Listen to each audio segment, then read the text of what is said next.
Quand on voit le taux des femmes actives dans la région euro-méditerranéenne, elle n'est que de 25%.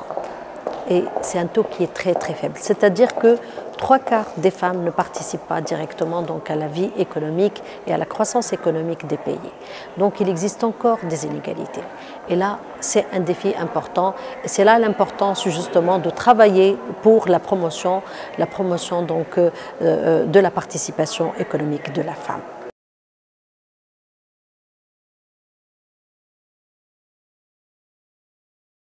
En Tunisie, le taux donc de chômage chez les femmes, particulièrement les femmes diplômées, est très important. Vous savez, en Tunisie, on a 68% actuellement des femmes dans les universités.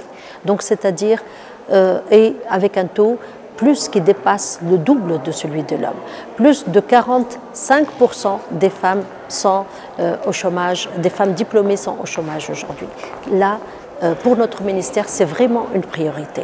L'autonomisation économique et le développement économique des femmes, c'est un programme et on a un programme national. Ce programme national va favoriser justement les PME, l'entrepreneuriat chez la femme, l'entrepreneuriat solidaire, social et solidaire, mais aussi le partenariat public-privé social.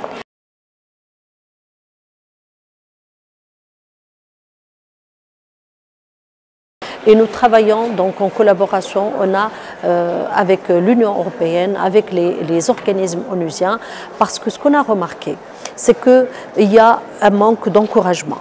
Si on a autant donc aujourd'hui de taux de chômage, c'est-à-dire qu'on n'avait pas de politique égalitaire, de politique qui tient compte donc de l'approche genre et de l'intégration de l'approche genre.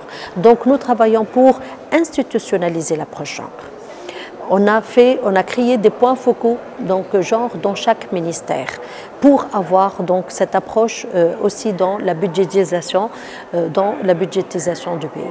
Et nous travaillons pour créer dans chaque région, dans les régions particulièrement dans les zones rurales, dans les régions du sud, dans les régions du nord-ouest, où il y a énormément donc de femmes en chômage, pour faire une plateforme pour faciliter l'accès au financement, pour former, pour encadrer ces femmes et pour permettre donc aussi l'accès au financement et pour permettre donc de créer à ces femmes donc qui sont diplômées de créer leur propre entreprise.